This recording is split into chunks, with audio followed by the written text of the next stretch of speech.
Ustad Zakir Hussain, when I interviewed him a long time ago, he said he didn't like being called Ustad. He does not consider himself an Ustad, but I'm sure we all do. Ustad Zakir Hussain, with Bickram Ghosh, Nasreen Munni Kabir, and Shantanu Roy Chaudhuri.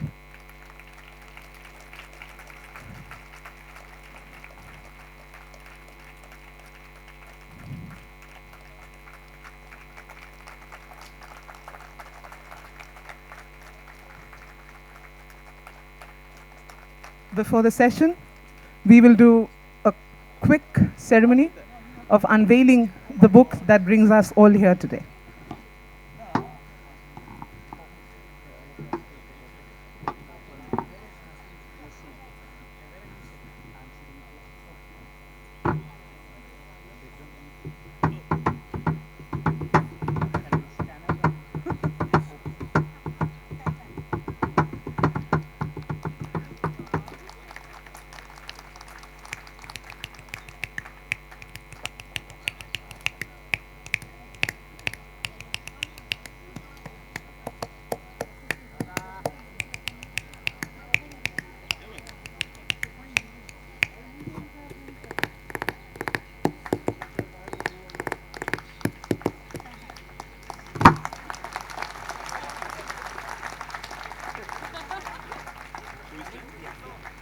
Such are the bonuses that make life worth living.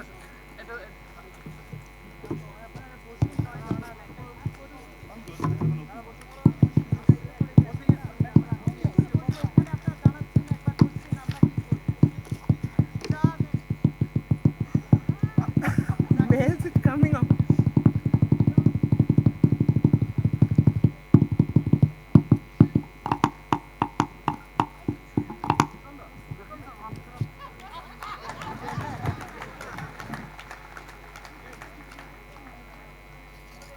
Open the book, launch the book, show the book, promote the book. Do everything but don't play tabla.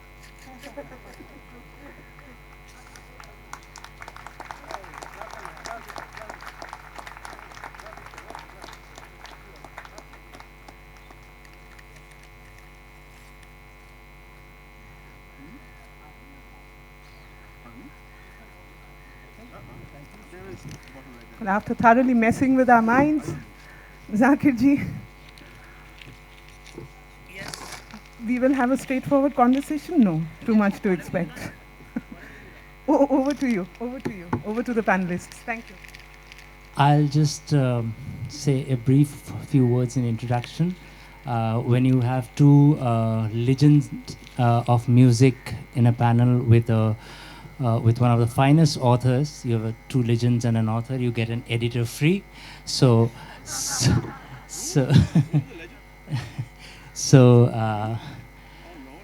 we it's one of those fascinating books that an editor waits for all his life and is willing to give his life for. And Nasreen, thank you for bringing it to us, and Zakir Bhai, how grateful I am that you chose to publish with us.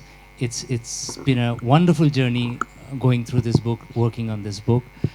Bickram will do the moderating. I'll just start off with one question for Nasreen, and that is, Nasreen, your books previously have been primarily to do with Bollywood and Hindi film music and people like Lata Mangeshkar and A.R. Rahman and Gulzar Saab. This has been a different journey. You say that you are not a musicologist and you had no idea of the world of classical music, as Zakir Bhai sort of exemplifies. So what was it that drew you to him to do the book, and what was the process like? And then Bickram can take it over. I think we're going to talk about it at length, but I will say, Shantanu, after a while, when you're working in one area, you stop learning new things. And you don't grow if you don't learn. And so therefore, the idea of learning about the world of classical music was very important. That said, people who I've had the privilege of working with, like Lataji or Gulzar Saab or Javed Saab or Wahida Rahman, these are all wonderful people in their own right. So you never disrespect anybody's profession, especially if they are indeed professional. And the idea of working with Zakir was a big privilege because it was opening new doors, and for that I was very excited. The idea that I would learn something new, because if you know it all, then I don't think you can get out of bed in the morning. So that's really it. And I hope, and I'm very happy to be here. It's such a privilege to be here. I've been here. When we were driving along, Zakir asked, "Oh, do you know the film Howrah Bridge? It was shot here." And we were thinking of those wonderful songs in the film, and then Do Bhiga Zameen and so on. And to be in such a historical place with people who love books, you can see it on your faces that you all are readers. So I'd let Bickram take over, I think. Thank you. Namaskar. First and foremost, whether he likes it or not,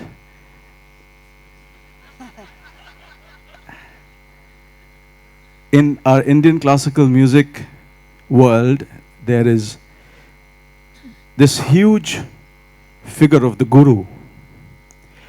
And for me, he is Guru Saman. And he is my idol, my icon. So if he allows, which I know exactly what he's going to do, but I need to do this.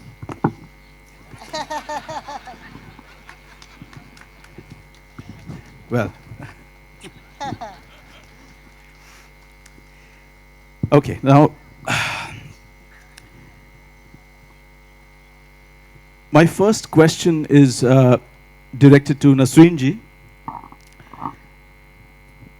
There are several documentaries as well as many interviews of Ustad Zakir Hussain available for viewing on the internet. What do you think a book would add which these interviews wouldn't? I thank you for that question. I still think that there is nothing like a book. And I think that the minute you have a book, you give people something to take away, to keep on their shelf, to keep forever. It will travel to all corners of the world, be in libraries, be in the hands and in front of the eyes of people of all kinds of cultures. And no matter what we say about the internet and how many millions and millions of people watching, nobody quotes from the internet. If you are researching about music, you're not going to check the interviews of Zakir Hussain on YouTube. You're going to see if there's anything written, because somehow the idea that something is written makes it more real, because there has been more thought and time behind it. And that's why I think, Bickram, a book, there is nothing to compete with a book. And that is why we are who we are, because we have learned how to read and to write. So if you take that away... And it sort of brings all of that scattered information around there in one place, you know, so to speak. If I may add something to that, what a book has always done for me is that, see, if I watch something audiovisual, then it engages my primary senses. And a book leaves out the visual. So I can use my imagination to actually supplement what I'm reading. And that, I think, gives you a vision into something very deep. So I was just reading the book yesterday. Mala just gave it to me a day back. That's meant for Mala. But it already gives me so much more of a sense of, you know, who he is, and I've known him all my life. I would like to... I want to read out the last passage from the book before asking this question, because I think it really is very important what Ustadji says here. I am one of those musicians who came at the cusp of a great change in the music world, and I was carried on that wave. I had the good fortune of establishing a very unhurried relationship with music, and at the same time, the wave took me places. Otherwise, I would have to run to keep up. I was already sitting on the bus before it drove off. So that has been him all along. And my question would be, Ustadji, it has always seemed to me that you have worn your success incredibly light. Very different from almost any celebrity one meets. There we go. That's what I mean. Is there a philosophy at work here? You say in the book, quite incredibly, that you just got onto the bus and it carried you along. To me, that kind of undermines your immense contribution and personal effort. Is the philosophy something on the lines that you are a conduit, not a driver in the scheme of things? Well, if you're just talking about me, first of all, welcome everyone and a very happy new year. And in advance, a very happy Republic Day. And very, what should I say? A very, very blessed Saraswati Puja wishes. Saraswati, Ya Kunde Indu Tushar Har Dhavala, Ya Shweta Padmasana, Ya Veenamvar Danda Mandita Kara. Yeah, correct? Ya Brahma Achyuta Shankara Prabhiti Virdevai Sada Vandita Shamam Pad Saraswati Bhagavati Nishesh Jadya Paha. So this is Saraswati. But we speak of Saraswati, we think about her as one of the primary characters that we relate to when it comes to our lives and living our lives. But do we think of her or any other gods or goddesses as something out of us, away from us? They're just part of us. They are inside of us. So they are us. In that sense, who are they? They are just a normal part of our lives. So for me, my journey is just a normal journey. I'm not doing anything extraordinary. This is not a significant achievement. This is just me sharing not my life or my experiences, but just me being a fly on the wall in a room full of some of the greatest legends that walked the path of music. And so I cannot claim to be somebody who has had an immense impact on this art form. And for me, it's a normal thing. It's an everyday routine. From the very childhood, it was never pushed upon me that I have to be, taking a shower, burning the incense and saying my prayers and then sitting down to practice because, I'm sitting in front of an altar. It was never that. It was always do it when you want to, play what you want to, hang out with it, just let it naturally become your friend. So I've always felt music and art form is a friend, is somebody who I can converse with, hang out with, relate to, and not be awestruck about, and have differences of opinion with, and enjoy having big arguments with. And so that's what for me it is. Every day is a different learning day. You cannot be a master, you can only be a student. That's what my father said, just be a good student and you'll get by just fine. There's no need to try and even attempt to be a master. It will be a vain event, in vain event, or something like that. So I just feel that if I am to learn every day, then I'm just a student, so there's nothing important about me. There's nothing spotlighted about me. There's nothing marquee-like about me. It's just about the art form. It's about being able to talk about it with Bickram Bhai and with you or with Nasreen ji or anybody as something just normal. I mean, when I was studying with my father and we talked about Ganesh Vandana or Shiva Stuti or like Saraswati Vandana and so on between 3 and 6 in the morning. And then I went to the madrasa and recited the Quran and then crossed the street to the St. Michael High School Church and sang the hymns and went to class. So within a short period of time, there were these three very distinct way of lives that were part of my routine.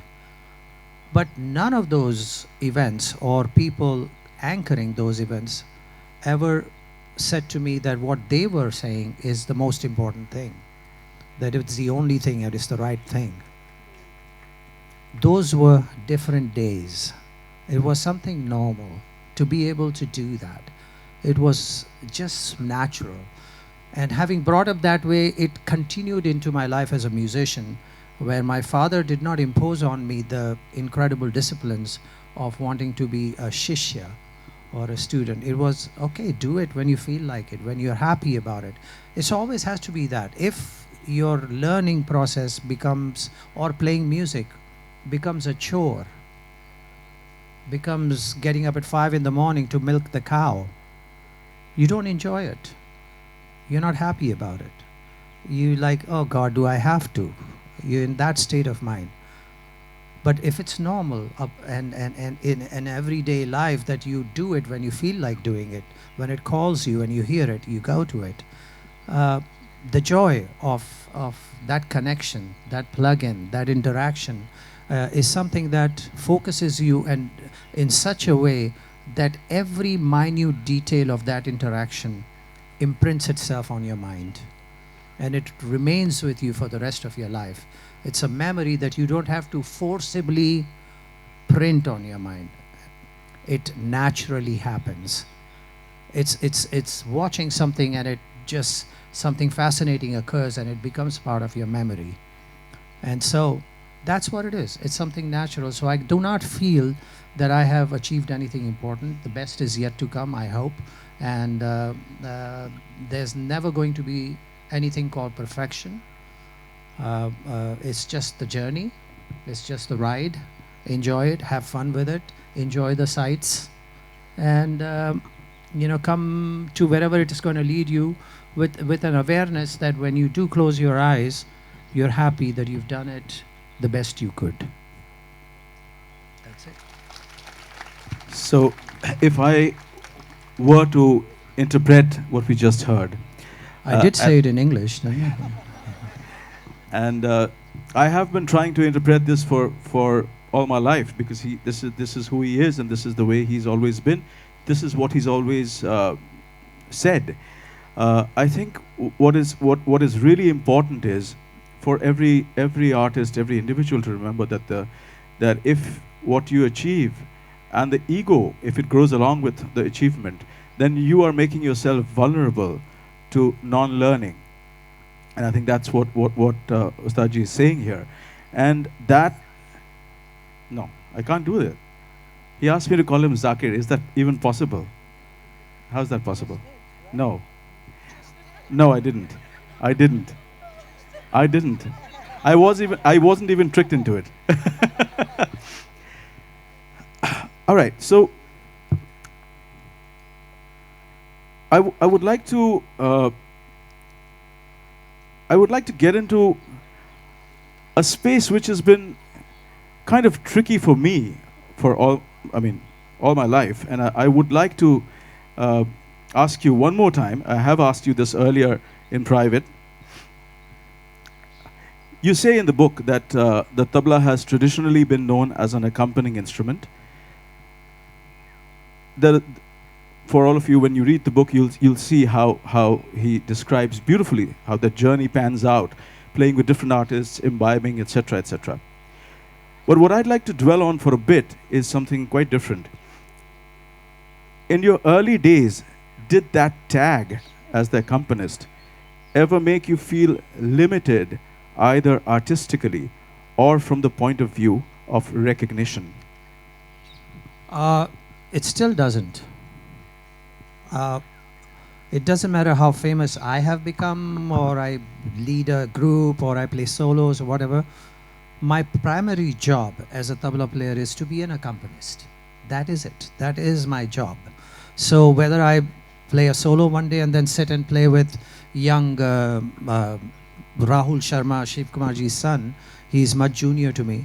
But my job will be to be his subordinate, to help him accompany him and play with him. So for me to be in that situation is just something very normal. It's not a stigma of any kind. It's not, like you said, if you take it naturally and you come to terms with your functions as they are, someday you feel, you've become famous, you've got a car, you've got a chauffeur, and the chauffeur drives you. Someday you say, I'm going to drive. The chauffeur, you sit in the back, it's okay, it does happen, and you do it. It's fine. So either way, what does the tabla player do? A tabla player sits on the steering wheel of a beautiful Rolls Royce called Teen Tal, a rhythm cycle. The musician who he's accompanying with sits inside with his group of people known as Rag Darbari or Malkons or so on and everything. So what does the tabla player has to do? His job is to drive that car, complete the journey for this man who's got this beautiful idea, make sure that that idea comes to fruition, drive through that road, avoid all the bumps and speed breakers and everything, provide as smooth a journey as possible through that process of unveiling and making the raga become that experience that he or she wants, and bring it to the end in that manner. So that's my job, to be a driver or to be a chowkidar, and that's very clear to me. So there's no reason for me to feel in any way secondary having to do that job. If I may ask, there have been occasions where I have felt, and I'm sure many in the audience who have heard Ustadji play have felt. Zakir. We've felt that in certain concerts, if he were in the driving seat, in spite of being the accompanying artist, the concert would probably have gone better. So, from that sensibility, do we accept that so-and-so is the driver and I must play a secondary role in spite of the fact that the concert would probably be better if I took a more aggressive role? How does that work in your head? You still require a visa from the main artist. You still do. I mean, for instance, if you're a driver, the main artist is sitting in the back, he can very easily say to you, why don't you come and join me in the back and let the driver drive? And let's have a conversation together. That's fine. That's okay. But it's got to come from the man who's at the helm, the man who's the master of the ship or the captain of the soul, or whatever Shakespeare said, I don't know. He quotes Shakespeare a lot, so I have to. So in any case, that spear was directed towards me.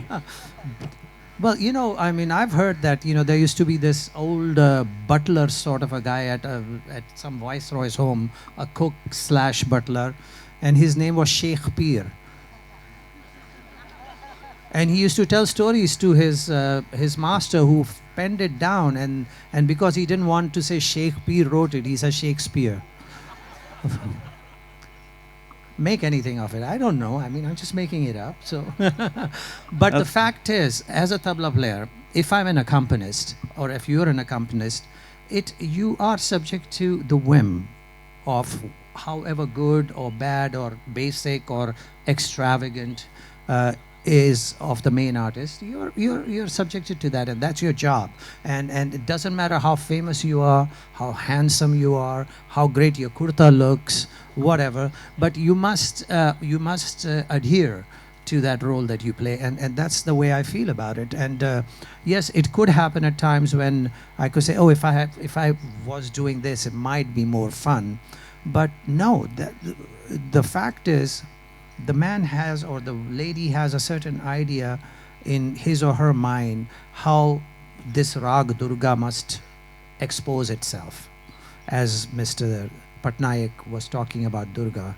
And anyway, so how Durga will expose itself, I don't have that idea. I can only sort of gauge and judge, and hopefully be a psychiatrist and figure out what that person is doing, and hopefully find the way around it. But most importantly, I must not in any way jar his train of thought, his chain of thinking. If I do that by being me, that may have destroyed certain ideas that this person may have had in his mind, and then they eventually would have become something very beautiful. You described one of these incidents early in your career when you were playing with Ravi Shankar ji, and would you like to sort of narrate that? That's very pertinent to what Bickram is asking, like where Well, little things that great people say, you learn from, and it becomes, like a landmark happening in your life. I was 16 odd years old, and I was on tour of the south of India with Pandit Ravi Shankar ji. I was playing with him. And so we played Mumbai, then Hyderabad, then Bangalore, then Cochin, and then Chennai. I think these were the cities. So I played in Mumbai with him, and finished playing the concert, and I was feeling very good about it. I did great and so on. People clapped when I played, so it must have been fabulous. In the dressing room, and I'm waiting for the great man to say something, and he didn't. And then 2 days later, we were on a flight to Hyderabad, and I was sitting with him. In those days, there was this plane, Dakota, with 2 pankhas. You got in there and you sat down, and the way they moved, you got sick in it. But anyway, I don't know how the militaries used it. So, Dakota plane. And so I'm sitting next to him, and he's reading his magazine. He used to read a lot. He would just get all these magazines and newspaper stuff, and he would read it. And I'm waiting for him to say something about the concert. Nothing. We landed. Next concert, Hyderabad. I played with him. Again, I thought, boy, Zakir, you're doing really good with this. It's all happening. You're on a roll here.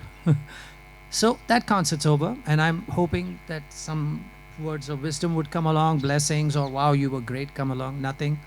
So next day, airplane, same routine, nothing happened.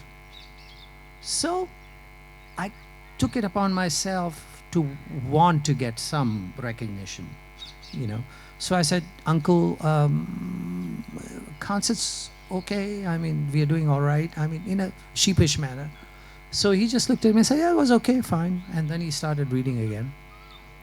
And then, I don't know, some thought occurred to him. So he closed his book, and then he looked at me and he said, Zakir, yes, uncle. So you and I are playing a concert together, right? And I said, yes. So he said, do you remember anything that I played?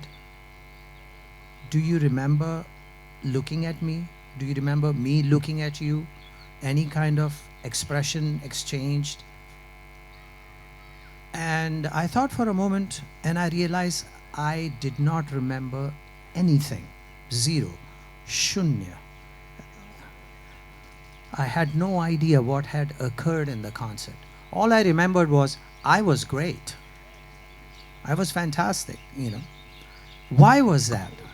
I didn't quite realize it, and I couldn't, so I just looked at him, and I did not have an answer to it. So he said to me, so Zakir, as you understand, yes, you are accompanying me, but we are having a conversation, correct? I said, yes. Did you ever look at me? Did you ever look into my eyes and see what it is that I wanted you to do? Any nod, any expression from me that would give you a clue as to what's coming next or what should happen? And I hadn't. I was too busy sitting like this. That's Ravi Shankar ji. And I'm sitting like this, and I'm playing to the audience, not worried about this chap over here. He's going to do what he's going to do. I'm going to do my, stuff.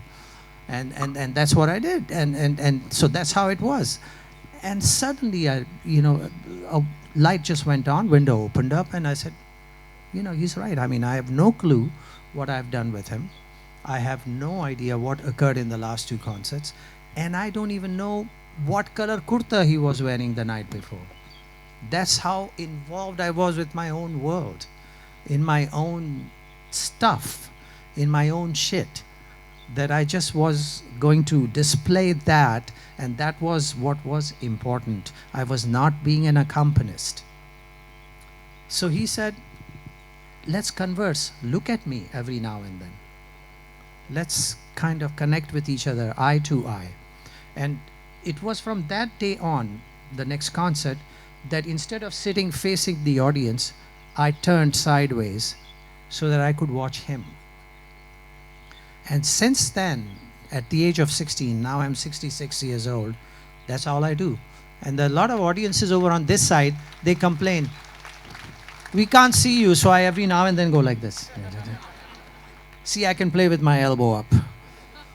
But anyway, but it's important. And what it has done is it's given me an insight into the psyche of the musician that I'm playing with. It allows me to observe and absorb. It allows me to analyze, to assimilate all that information and be able to be part of the conversation. Another story I must tell you, Hollywood, an aspiring young actor. His new film just came out, a new film. And in those days, the routine was that MGM or Warner Bros. Or wherever, the great CEO's house would be a party. And after the party, the film would be screened for all the dignitaries who were there. So the film was screened, and this young actor is being congratulated by people. Oh, well done, Oscar material, etc., etc., etc. In the meantime, there's one guy, one legend, just sitting on a chair in the corner, not saying anything, not looking or whatever, just sitting there. And this actor is like waiting for this legend to give him some recognition, just like I was with Ravi Shankarji. But nothing came about. So the actor finally mustered up enough courage and walked over to the legend and said, Mr. Chaplin, what do you think of my work in this film? So Mr. Chaplin looked at this actor and said, son, don't wait for your turn to speak. Learn to listen.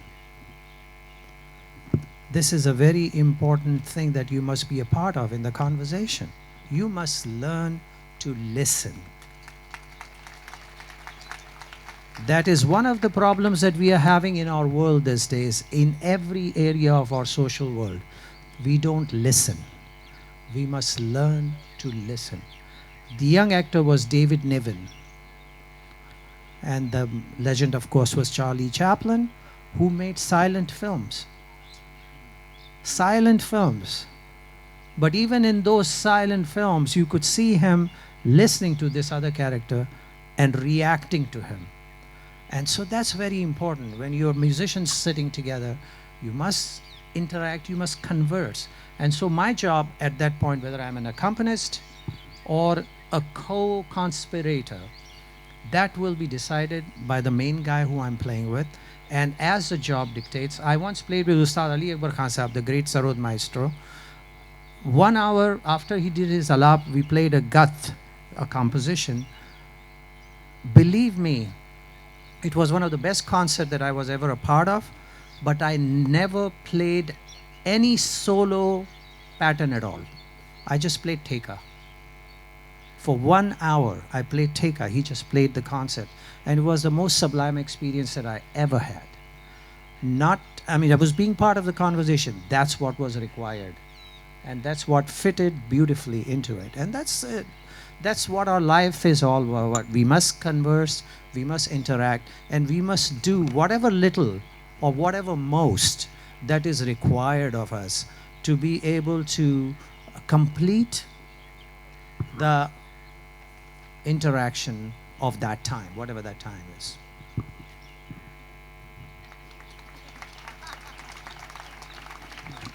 How beautifully that was spoken. I think that kind of actually puts in perspective both the first and the second questions, because that's where he's coming from as a human being, and that's where the music goes as well, and that's why it's so sublime. And this, for me, it's of course talim happening right here. But for all of you who are fans, and so many tabla players also there, I can see, who you know how to go about it now. The next question is for Nasreen ji. So you have done conversation books, 18 of them in all, on people like Javed Saab, Javed Akhtar ji, Lata ji, Gulzar Saab, Wahida Rahman, and so on and so forth. What is the difference between a conversation book on, if one may say, populist personalities from popular film medium, and a conversation book with a classical musician, what would you feel is how do you need to change gear to be in that space? Are you saying classical is not popular? That's what she asked me Just to say. asking. Not as popular.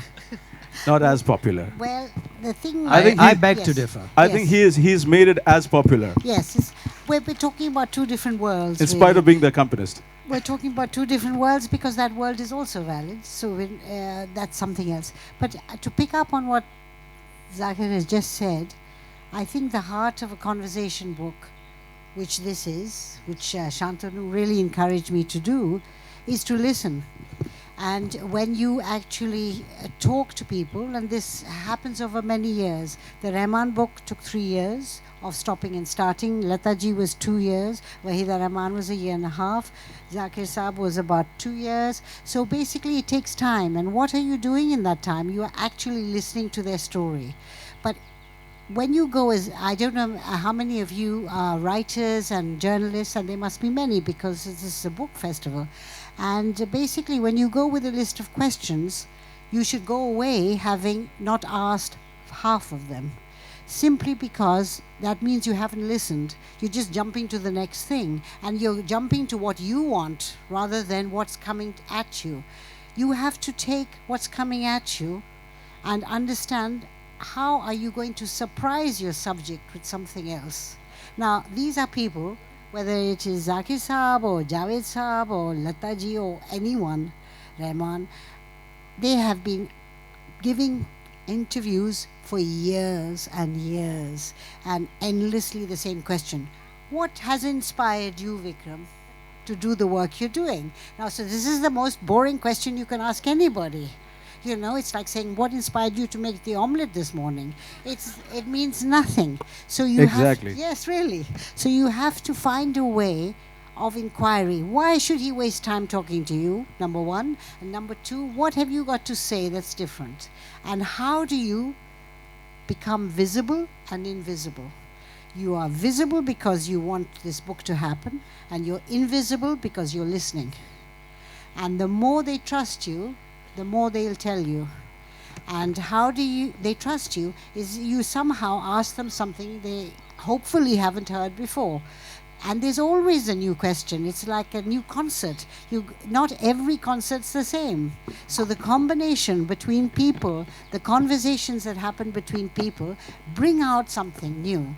And for example, in this book, I don't know if there are any questions that Zakir Saab hasn't heard before, but one point he did stop and listen very carefully and think about it and gave me an answer. And it's when I asked him that his father had been teaching him from day zero when he was 3 or 4 years old. I asked him, what was the thing that Allah Rakaji taught you that was the most essential? And Zakir Saab paused for a long time, thought about it, which really helped and surprised me and pleased me because it meant he gave it thought. And then he said, how do you get to the sum? You must not just be meandering along and then arrive there. So basically, I had thought there'd be a very complex answer coming up. And then it was the simplest answer. That's a metaphor as well. It's a metaphor, but it's a metaphor of life. And sometimes you actually realize that a book is like that. You start somewhere, a conversation, and where will it lead? But you have to know where it's leading. You have to steer it. So your responsibility is to steer it. Now, you had asked about the difference. Brings us back to Rolls Royce. Yes. You know, it's the difference between the very popular. Classical music is the gem of India. There is nothing to touch it. Nothing. There is nothing. So when you are dealing with classical music, whether you're listening to it or you've got a record of it or you hear it in a Satyajit Ray film like Jal Sagar, you are in a dream world. But the fact of the matter is the dream world is also invaded by, I hate the word, but Bollywood music. But you have to go for the best. I have been very lucky really, Zakir Saab, and you included. I've been arrogant in one thing, is I always wanted to do these conversation books with history makers. Somebody who comes into their field, who changes it. That person interests me. So there's no doubt Javed Saab and Salim Saab with Sholay and Diwar and his poetry change everything. Gulzar Saab did the same. Rahman did the same. Lata ji, of course, for 70 years she's been doing the same. And Zakir Saab does the same. So when you have someone who is a history maker, you've got history. Then what does that happen? A book follows. So that's what it is. I'd like to just carrying forward from there. Why is it that you prefer to do it in the form of a conversation and not in your own words in the third person? Or there are so many ways of writing a book. So in a conversation, I would think you do not have the opportunity to add anything of your own interpretation onto the canvas. So how do you feel that the conversation helps what you're looking for? To be honest, I hope I'm recording some kind of history. So when we're all not here, this book will be here. So it's this business, you hit it on the nail, on the head rather. It's between being visible and invisible. You're going to be visible in the future, beyond you. And that all connects up with what Ustadji was just saying, actually. That beautifully connects. Taking off from the classical music popularity statement that was made, Very popular.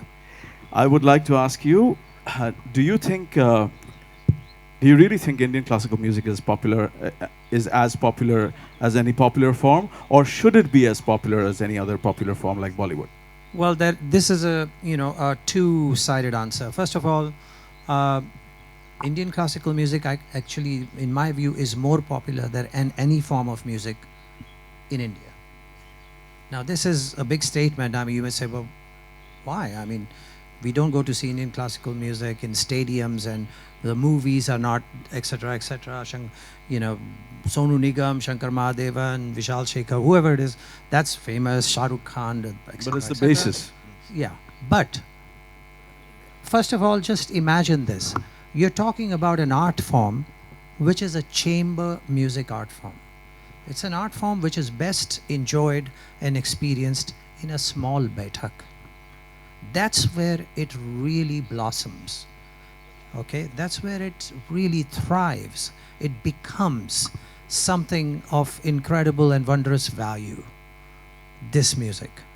So, if you keep that in mind and you talk about mass form of entertainment, which is films and whatever, the film audiences has grown from the 1930s, 40s, etc., popular music, say by about 200%.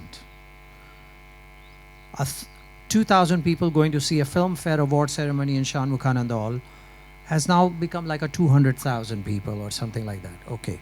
Now, Indian classical music, where 40 or 50 people sat in a room, you can now get 10, 20, 30,000 people in a festival to come and see Indian classical music. That's not 100 or 200%. That's way more than that. So keep that in mind. Now, there are purists among Indian classical music or Indian classical musicians who compare popularity to the kind of visibility and coverage that Bollywood has. Why don't we have that kind of coverage? That's vanity. That's ego. That's forgetting what your music is about. That's forgetting what you represent and the intimacy of what you represent. You forget that, and you want it to become a stadium form of music. You want to play music on a stage but be projected on a screen for 10,000 people back there who have no clue what's going on. To start with, that's like a half a second behind anyway. So you hit your dha, it's over, it happens there, people clap, and so it's like, why are they behind me? You want them to clap with you, but they are like behind you. That will happen. So that is not what Indian classical music is. But keeping the balance in mind, it is definitely the most popular form of music over the last 60 years than ever been. So that's one thing to consider. Secondly, the bench strength of Indian music. The bench strength of Indian music is amazing. It's just unbelievable. And it has longevity. When I say that I'm not the best tabla player in the world, that's me, not the best tabla player in the world. There's 15 20 really, really fine tabla players who are just as good as I am, if not better, on their day. You know, this guy is a fabulous tabla player. Really, really fine tabla player. Really. I wasn't talking about him, I was talking about his tabla, of course.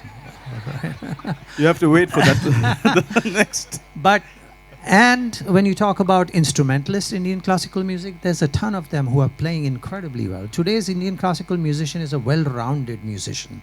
A musician who grew up parallelly learning Indian classical tradition and world traditions. So he's equally, comfortable in any genre of music. That's not something that I had the advantage of. When I was learning, I only had Indian music. In those days, you couldn't get LPs or EPs or something. There was only radio. Binaka Geet Mala is all that was, and so on. And we didn't have any exposure to anything else. But musicians of today, young musicians, like, who could have imagined tabla player can be a composer, tabla player can be an actor, tabla player can do ad films. I mean, tabla player, a secondary supposed citizen, an accompanist, but have that kind of an exposure. So Indian classical music on all counts, on every shelf, is definitely a much more successful form of music in terms of its future, in terms of its presence, and its past being preserved and nurtured. It's there. So that's what I have to say about the popularity of this music. I have this little image in my head of what popular music and classical music is in if I were to compare it to a painting. Well, popular music is always going to be the hoarding, which is huge and which is 70 mm. And then classical music is the little Hussain you have in your house. And you keep that as a treasure. So that's for me where it's coming from. Can I just say one quick word about this? One last word is that basically why a conversation, because you asked about that and I didn't answer it properly, it is because it is Zakir Saab's voice.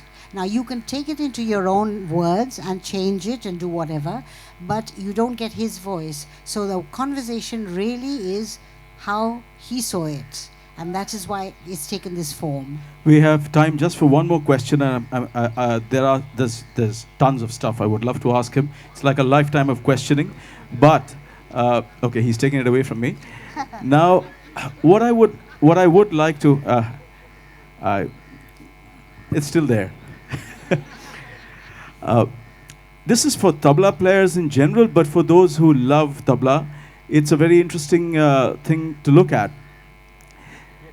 Many tabla players, I have actually had conversations with quite a few who have said that the tabla is a limited instrument because you only have rhythm. Bullshit. Yeah, exactly. You only have rhythm and you do not have melody.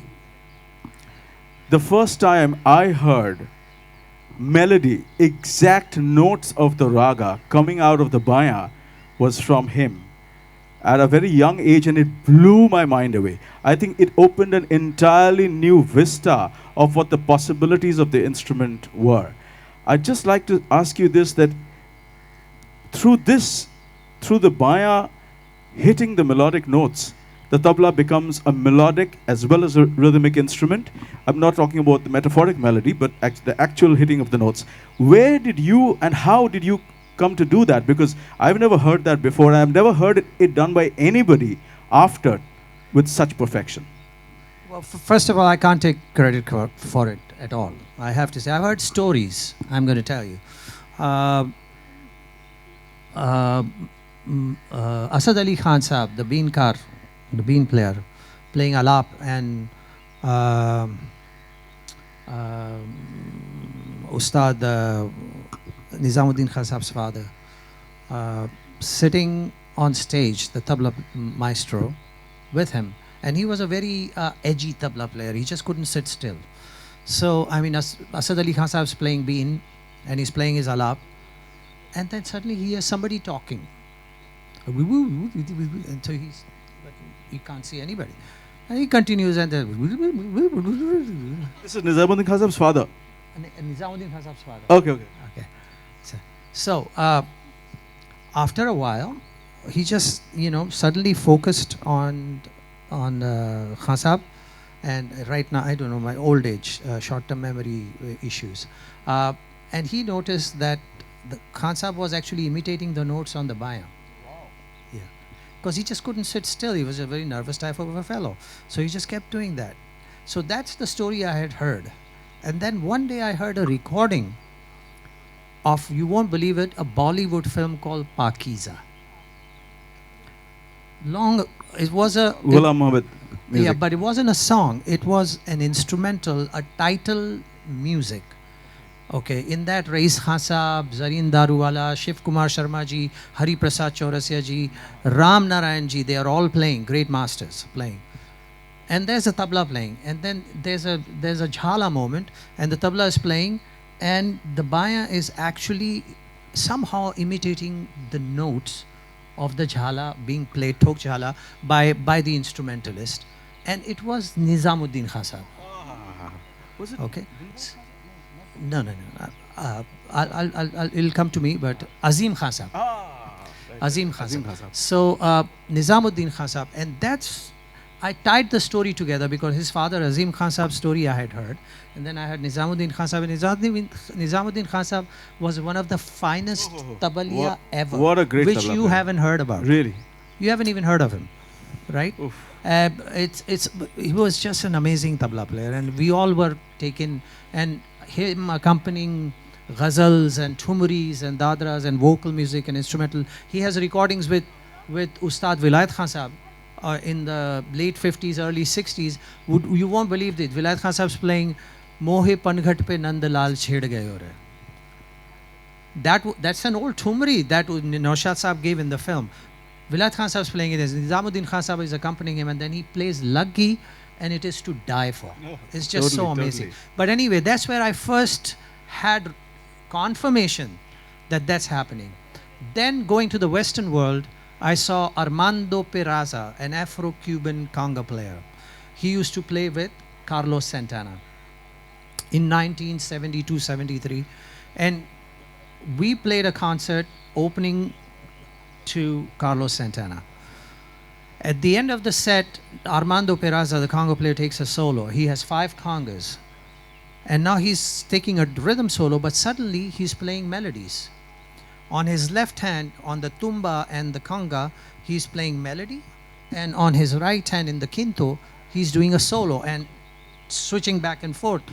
And it was a revelation to hear melodies being played on the drum. I saw Max Roach, the jazz drummer, playing drums, and then all his floor toms, high toms, all tuned, and then playing, and even the cymbals, the way he was hitting them, they all had textures and tones separately. Melodies were happening, and then I suddenly realized, here's tabla, which you can tune to a pitch, the sa of the instrumentalist. So you already have a tone, a sa there, and then the baya, even though you don't tune it, now I've heard that it's possible to play pitches on it. And to be able to make that happen in today's world is much easier, because now you've got the sound guy who's your friend, who can raise the bass level and the mid levels and give it the crispiness so that you can hear the attack and the pitches and all very clearly without much effort. So that's where it all started for me. It wasn't me. I just thought about just taking all this information and all these inspiration and advice from 2 musicians. One was a fellow called George Harrison. He was like a talented rock musician. And one was another fellow called John McLaughlin, a talented guitar player. I asked the same questions to both of them at different times. I said to George Harrison, you've studied sitar with Ravi Shankar ji. Why aren't you playing sitar in concert? And he said, Zakir, I don't want to insult the teachings of my guru by playing bad sitar on stage. I'm not a great sitar player. I haven't learned it that much. But I can take all that music and transpose it on my instrument, the guitar, which I'm good at, and pay homage. Imbibe it. Include it.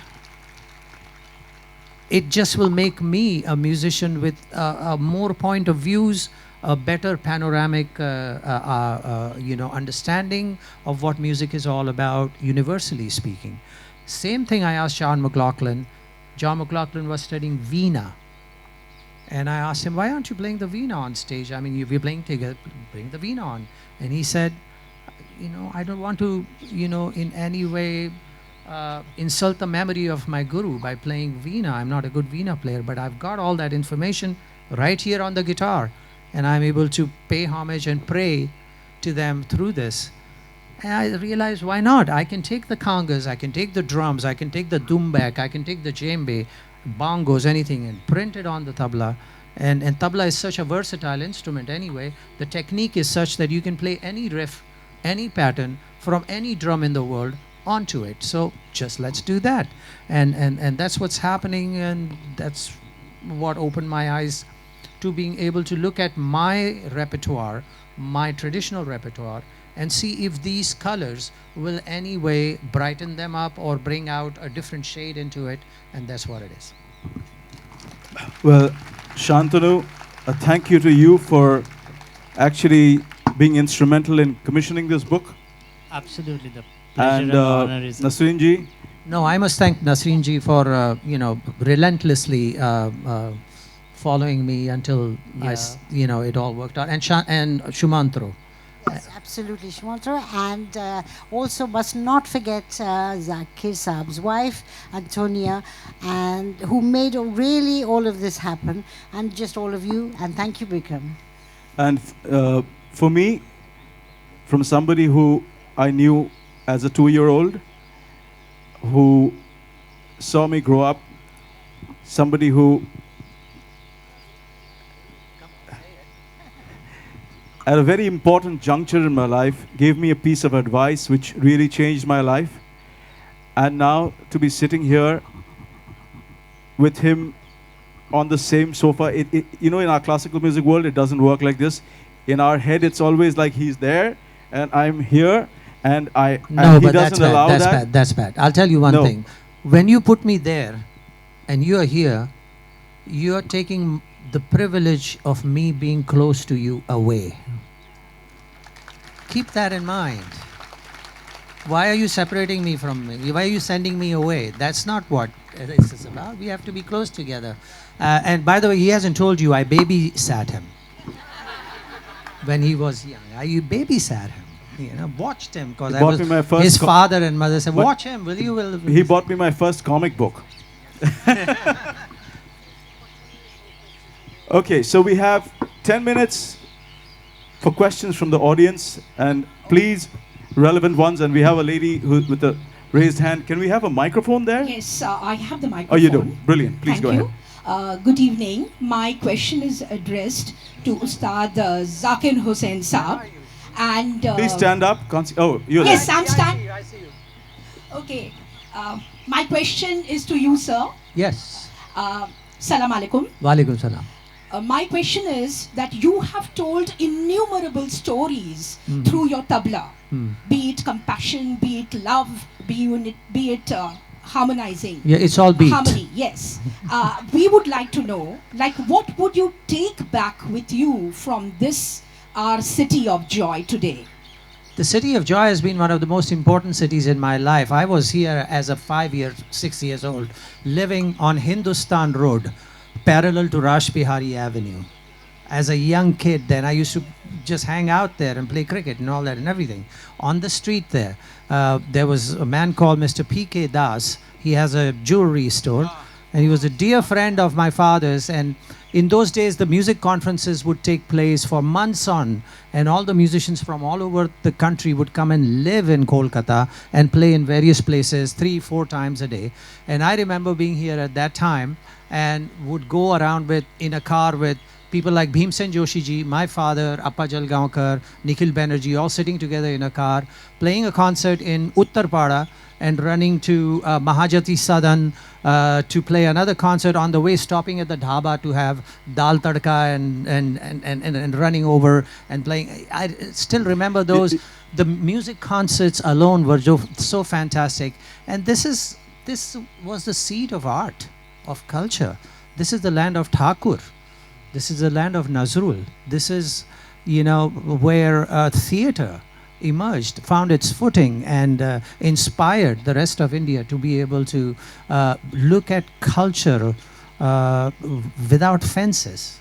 And so this is something that I have learned a lot about from Bengal, and thank God for Bengal. Thank God for all the aware and culturally minded people like Gyan Babu and Lala Babu and so on, and everybody who made it possible for music to thrive here, to live here and blossom. Thank you. The lady in black here, do we have a mic for her? Yes. All right, you. That's All the right. lady in the black? Yeah. The lady in the black? Okay. No, that's all right. That's all right. Sir, I'm a student of Jadavpur University and I'm a big tabla aficionado. So I would like to ask you, I've been playing for a long time. So how has your playing style changed over the years? And the second question is, if not a tabla player, which profession would you have gone for? There's two tabla players here. Who are you asking this question to? So for today, you. For today, you, gosh. So your question is, say again? How the style, well, I answered that question earlier when I said about Armando Peraza. And, I talked about, taking and assimilating information from djembe and congas and drums and dumbak and whatnot and everything and transposing it on our instrument. You have to realize tabla is one of the youngest instrument entry into the Indian classical fold. It's not 1,000 years old or something. It's only a couple hundred years old, really. So it's still finding its way. Most of the repertoire that tabla is performing comes from Pakhavaj. And it's still, there is repertoire there which we haven't deciphered enough to be able to transpose it onto the tabla. And a lot of the material that was originally written for tabla is in teen tal, 16 beats. And then we take it and mutate it and move it around to be played in other rhythm cycles as well, because other rhythm cycles have a little limited repertoire available to us. So it's still being developed and it's still being, experimented with. So that's an advantage that tabla players have, that it's a new instrument and it will find its footing like santur, or it will eventually become something much more substantial. Could I add to his Yes, to the yes, answer actually? yes. I have seen you over the years add many syllables, or if I may say sounds, to the instrument. I mean, if I hear you from the 70s, and then we go to the 80s, we hear new syllables, which you were introducing through a process of discovery, I guess. And that today is like immense, because every concert there is a new sound, a new syllable, which I think is one of the most amazing things in that journey. You wouldn't even imagine that sound was possible in the repertoire of the tabla. But then next time you go to his concert, you see there's a new one. And then you come back and you're like, how did that happen? So that has been incredible with Ustadji. That's true for any tabla players. I have to say that the discovery, like Nizamuddin Khan Sahab and Azim Khan Sahab, and so I have to tell you, when I was talking about, like, say, sometimes I play tabla and I say shank, conch shell, okay. There was a Bollywood tabla player in the 1960s, and in one of those variety programs, I heard him play a tabla solo. And he said, I'm going to now imitate for you the sound of the shank. Okay, his name was Kamal Khan, tabla player. Just a regular tabla player playing in the Bollywood film industry. And he did this interesting way of hitting the tabla. Then these tabla players were thinking about it. Just think about the way the tabla is being played in Indian film industry. Radhakanto was one of the great tabla players of Bengal film industry.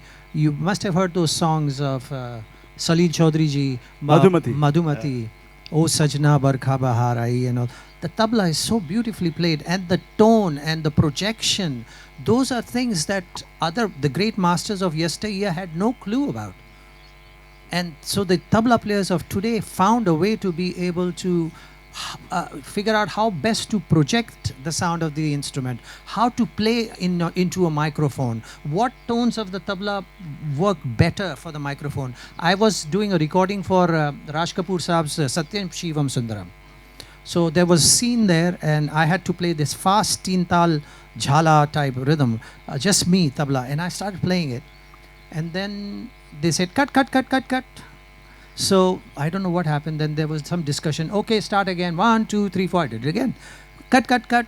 And then some discussion. And then Raj Kapoor Saab said, Beta Zakir. I said, yes, uncle. He said, wo jo tum chapki baja rahe ho na table pe, chapki. It sounds like you're hitting a piece of wood. In the recording, it's not sounding very good. So abstain from it and do something else. A lesson from an actor to a tabla player.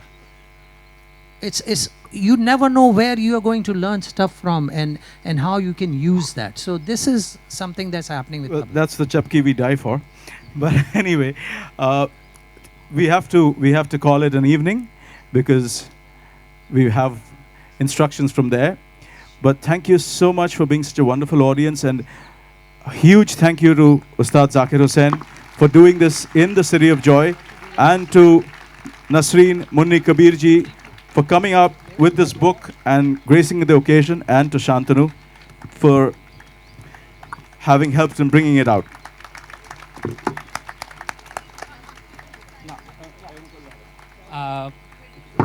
Zakir bhai will be available at the Authors Lounge to sign copies. Please get your copies signed.